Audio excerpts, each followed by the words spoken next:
Hello student, I Neha Miglani. I hope you are all well and fine in your home and preparing yourself for the examination of UGC NET. Today I am here to give you a presentation or start a question series related to research aptitude.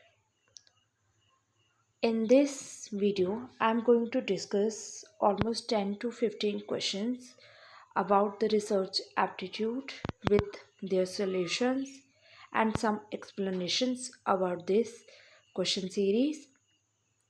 So I hope you will all understand. So let's start our video.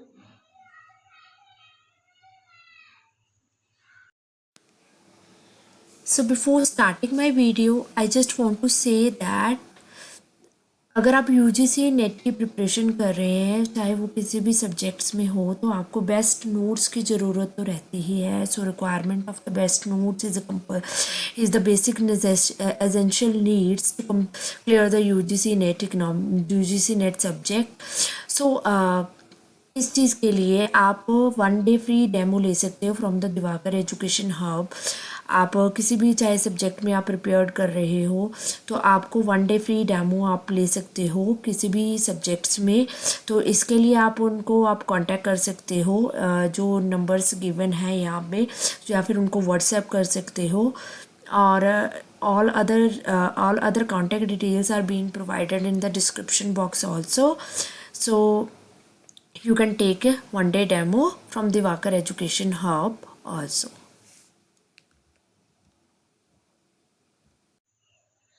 So let's start our video with the first question. First question is related to what hypothesis refers to. Hypothesis किसे कहते हैं? Options are A. The outcome of an experiment. Option B. A conclusion drawn from an experiment. Option C. A form of bias in which the subject tries to outguess the experimenter. Option D. A tentative statement about the relationships. So, पहला question क्या है? Hypothesis किसे कहते हैं? A option है हमारे पास कि एक एक्सपेरिमेंट का जो आउटकम है, जो हम एक्सपेरिमेंट कर रहे हैं उसका जो आउटकम है वो हाइपोथेसिस होते हैं. बी ऑप्शन कहती है a conclusion drawn from an experiment. जो हम कंक्लूजन निकाल रहे हैं हमारे एक्सपेरिमेंट से उसको हम हाइपोथेसिस कहते हैं. ऑप्शन सी है ए फॉर्म ऑफ बायस. एक तरीके का जो बायसनेस होता है सब्जेक्ट्स में और एक्सपेरिमेंटर में, उसको हम हाइपोथेसिस कहते हैं. ऑप्शन डी हमें कहती है अ टेंटेटिव स्टेटमेंट. एक तरीके की जो टेंटेटिव स्टेटमेंट्स होती है जो कि वेरिएबल्स के बीच का रिलेशनशिप आइडेंटिफाई करते हैं. So the answer of this question is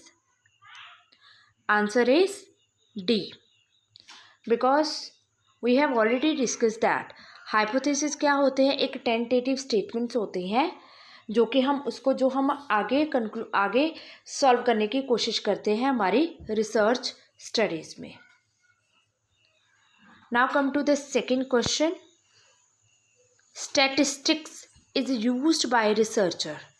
जो हम रिसर्च एप्टीट्यूड या स्टडी में जो स्टैटिस्टिक्स, जो हम न्यूमेरिकल मैथमेटिकल प्रॉपर्टीज़ जो हम यूज़ करते हैं, ठीक है, वो क्यों की जाती हैं?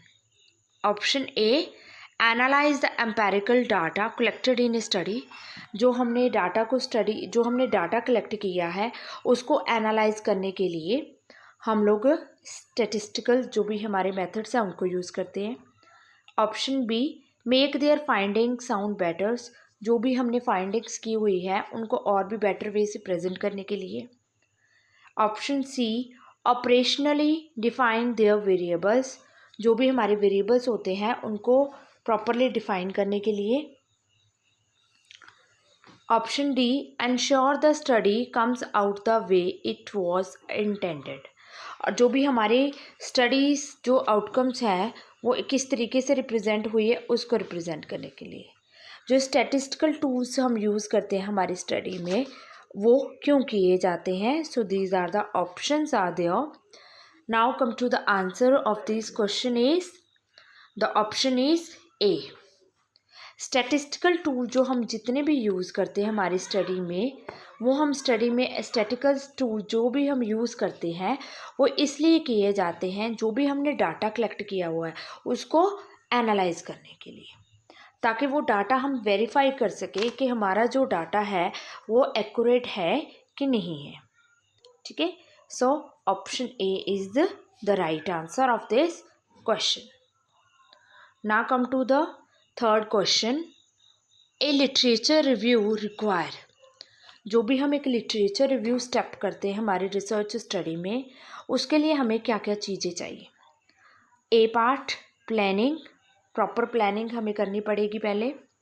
Proper B, good and clear writing, जो भी हम काम कर रहे हैं वो गुड होना चाहिए और क्लियरली रिप्रेजेंट करना है उसको। लॉट्स ऑफ री राइटिंग, या फिर दोबारा से रीराइट उसको करते जाना है। Option D is all of above, कि या फिर ये सारी चीज़ें। ठीक है, सो लिटरेचर रिव्यू के लिए क्या क्या चीज़ें चाहिए इसका आंसर हम देखेंगे। The correct option is D. ठीक है, so option D is a correct. Why? क्योंकि लिटरेचर रिव्यू में हम क्या करते हैं जितनी भी प्रीवियस फाइंडिंग्स हो चुकी हैं, ठीक है, उनको हम स्टडी करते हैं। ठीक है, तो लिटरेचर रिव्यू में प्रीवियस फाइंडिंग्स को स्टडी करने के लिए lots of planning is required also, lots of writing is also there and lots of rewriting is also there. So the correct option is D. Now come to the next question. A literature review is based on the assumption that. Literature review जो भी हम करते हैं वो किस assumptions के ऊपर based है। A, copy from the work of others, जो भी लोगों ने अदर लोगों से ने जो काम किए हुए हैं उनको हमने कॉपी करना है। Option B, knowledge accumulates and learn from the work of others, या फिर कुछ नॉलेज गेन करनी है या फिर जो अदर पर्सनस ने जो इसके ऊपर स्टडी की हुई है उनको हम उनकी नॉलेज को या उनकी लर्निंग को हमने लर्न करना है।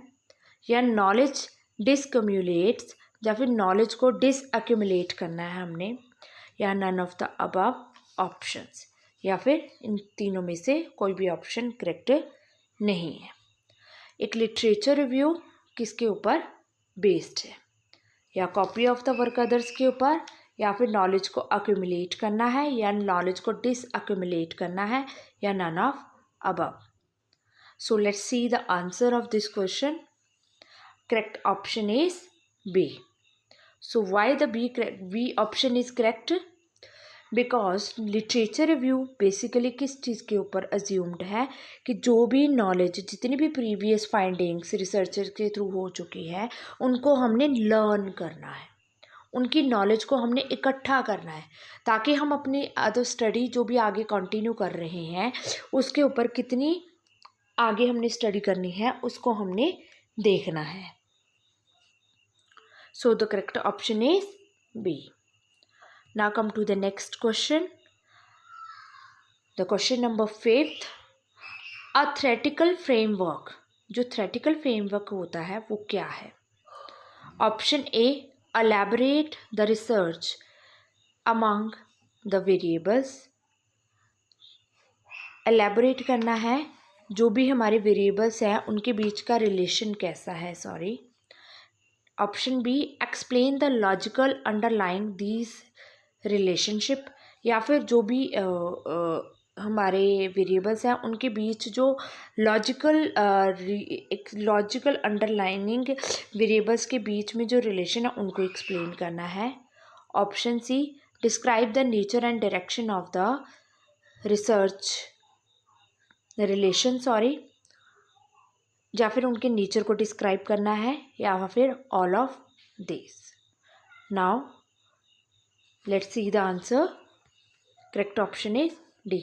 बिकॉज जितनी भी हमने ए बी सी हमने डिस्कस की है, या फिर उनको एलेबोरेट करें वेरिएबल्स के बीच के रिलेशन को, या फिर उनके रिलेशन को एक्सप्लेन किया जा रहा है, या फिर उनके रिलेशन को डिस्क्राइब या उनके नेचर को आइडेंटिफाई किया जा रहा है। तो ये तीनों की तीनों चीज़ें हम लोग थ्योरेटिकल फ्रेमवर्क में करते हैं। So the correct option is D. So now come to the next question, question number 6। Which of the following statement is not true? कौन सी स्टेटमेंट इनमें से ट्रू नहीं है?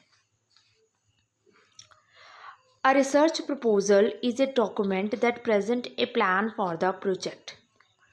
जो कि रिसर्च प्रपोजल है वो ए research proposal is a document that present A plan for the project, या फिर जो भी रिसर्च प्रपोजल हमारा चल रहा है उनके एक प्लान प्रोजेक्ट है होता है हमारा, ठीक है। मतलब रिसर्च जो भी प्रपोजल होता है वो ये रिप्रेजेंट करता है एक डॉक्यूमेंट का कि प्लान प्रोजेक्ट किस तरीके से है। Option B, a research proposal show the researcher is capable of successfully conducting the proposal research project. Option B ये कहती है कि जो भी एक रिसर्च प्रपोजल होता है वो ये चीज़ शो करता है कि जो भी रिसर्चर है वो इतना कैपेबल है कि वो सक्सेसफुल रिसर्च को कंटिन्यू कर सकता है और एक अच्छा आउटकम लेके आता है। Option C, a research proposal is an unorganized and unplanned project. Option C ये कहती है कि एक रिसर्च प्रपोजल एक इस तरीके का प्रपोजल होता है जो कि बिल्कुल ही अनऑर्गेनाइज्ड होता है और अनप्लान्ड होता है। Option D, a research proposal is just like a research report and written before the research project. Option D ये कहती है कि रिसर्च प्रपोजल एक तरीके की सिर्फ रिसर्च रिपोर्ट ही होती है जो कि एक रिटन फॉर्म में लिखी जाती है। सो आप लोगों ने इनमें से ये चीज़ बतानी है कि कौन सी स्टेटमेंट इज़ नॉट ट्रू, इनमें से कौन सी स्टेटमेंट जो है वो ट्रू नहीं है। Now let's see the answers. Correct option is C. C जो ऑप्शन है वो करेक्ट नहीं होती है, क्योंकि रिसर्च प्रपोजल जो होता है वो एक ऑर्गेनाइज्ड और प्लान्ड एक्टिविटी होती है। So it is not an unorganised और unplanned activity. So the correct option is C, which is not related to research problem. Now come to the next question, question number 7. Preliminary data collection is a part of research model STA 630 success objectives. जो preliminary data collection जो हम करते हैं वो research method का किसका part है? Option A is descriptive research, option B exploratory research, option C applied research, option D explanatory research. ठीक है, सो हम प्रीलिमिनरी में सबसे पहले आपको इसमें क्वेश्चन को समझने के लिए आपको प्रीलिमिनरी डाटा जो होता है वो आपको स्टडी करना पड़ेगा। जब हम रिसर्च कंटिन्यू करने से पहले जो हम डाटा कलेक्शन करते हैं, पहले से ही प्री डाटा कलेक्शन करते हैं, वो होती है प्रीलिमिनरी डाटा कलेक्शन। तो इन चारों में से किस रिसर्च टाइप्स का वो पार्ट है? Answer is B. So the correct option is B, which show the exploratory research. तो प्रीलिमिनरी डाटा कलेक्शन किसका पार्ट है? एक्सप्लोरेटरी रिसर्च, जिसमें हम लोग एक्सप्लेन करते हैं what are the variables are there and what are the relations between their and what are the conclusions of the study. Now come to the next 8th question. Conducting survey is most common method of generating. जो हम survey conduct करते हैं वो किस method का part है? Primary data का, secondary data का, या क्वालिटेटिव डाटा का, या नन ऑफ द अबव का, या इनमें से किसी का भी नहीं। सर्वे किस चीज़ के लिए कंडक्ट किया जाता है? सो सर्वेस कंडक्ट करने के लिए आपको इसको समझना पड़ेगा कि सर्वे होते क्या है। जब हम एक्चुअल सर्वे लेते हैं, survey means to have the analysis about the particular situation. तो ये किस स्टडी का पार्ट है? डाटा का पार्ट है। प्राइमरी डाटा का, सेकेंडरी का, क्वालिटेटिव का, कि नन ऑफ अबव का? So the correct answer is A. So it is a part of the primary data study. Primary data के मेथड्स में आता है हमारा survey method. Now come to the next questions. Now come to the next question, question number 9। After identifying the important variable and establish the logical reasoning in theoretical framework, the next step in the research process is, जब हम लोग identify कर लेते हैं variables को और हमारा जो भी थ्योरेटिकल फ्रेमवर्क जो रिसर्च का होता है उसको जब हम स्टेप को कंप्लीट कर लेते हैं तो उसके बाद हमारा नेक्स्ट स्टेप कौन सा है? A, to conduct survey, B, to generate hypothesis, C, to focus group discussion, D, to use experiment in an investigation. Research में से जब हम लोग हमारे वेरिएबल्स को इस्टेब्लिश कर लेते हैं, हमारे थ्योरेटिकल फ्रेमवर्क को डिसाइड कर लेते हैं, अब उसके बाद हमारा नेक्स्ट स्टेप क्या होगा इनमें से, जो देखते हैं आंसर क्या है इसका। So the correct answer is B, to generate the hypothesis. Variables को डिसाइड करने के बाद हमारा नेक्स्ट स्टेप आता है कि हम लोग हाइपोथेसिस को डिसाइड करें कि हमारे नल हाइपोथेसिस क्या होंगे, अल्टरनेट हाइपोथेसिस हमारे क्या होंगे। उसके बाद हम रिसर्च डिज़ाइन करते हैं। Now next come to the last question of this video. The appropriate analytical technique is determined by, जो एनालिटिकल टेक्निक होती है वो किस तरीके से डिटरमाइंड की जाती है? ए, द रिसर्च डिज़ाइन के through, B, nature of the data collection के through, C, nature of the hypothesis के through, D, both of A and B. तो एप्रोप्रिएट एनालिटिकल टेक्निक जो होती है वो किस तरीके से डिटरमाइन की जाएगी? रिसर्च डिज़ाइन के through, nature of data collection के थ्रू, या नेचर ऑफ हाइपोथेसिस के थ्रू, या फिर बोथ ए एंड बी के through. So the correct option is D. So जब भी हम एनालिटिकल स्टडी करते हैं तो उसमें हमारा जो भी ये चीज़ें किस तरीके से डिटरमाइन की जाएगी कि हमारी स्टडी एनालिटिकल बेस्ड स्टडी है हमारे रिसर्च डिज़ाइन के साथ, और हमारे जो भी डाटा कलेक्शन के जो मेथड्स होंगे उनके थ्रू हम डिसाइड करते हैं। So this is all about my today video. In this I have discussed about the 10 MCQs questions with explanation also, and I hope you will all understand. In our next video we will discuss the next MCQ series of the next units. Thank you so much.